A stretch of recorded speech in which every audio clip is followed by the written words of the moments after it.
Forgive me if this goes completely wrong. I'm doing this left-handed. I normally do it with two hands as well. So one hand left-handed, but just to show you, you don't need to worry about these too much now. You can just flip them over, knock them all out, get them all out of the case like that. And then it's just a case of turning them all back up. And as you can see, they're not really that damaged by it. Let's shift to my good hand. Okay, so you've got the cakes there, they're all done, they're all cooked, they've been thrown onto a work surface pretty much to be turned out, and they're done.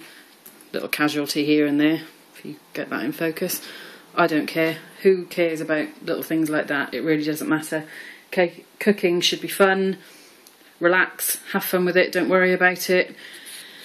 Take a recipe as a blueprint. If I could give any bit of advice when you're cooking, and you're following a recipe in a book, look at the recipe, read through it a couple of times before you actually start doing it, but remember that the ingredients that you're using will act differently every time you use them, depending on the temperature of the kitchen, the temperature of your equipment.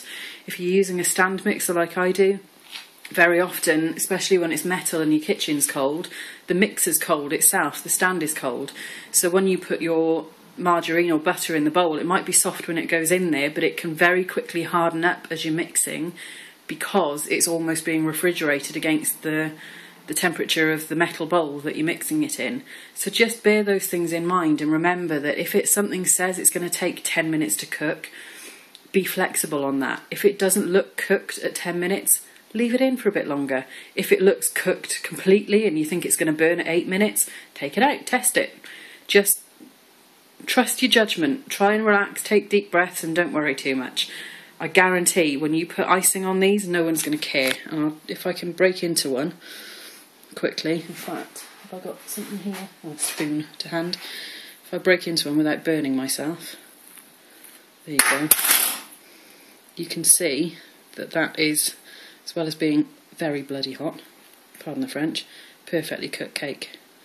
And absolutely hot. Delicious. There you go. Happy baking.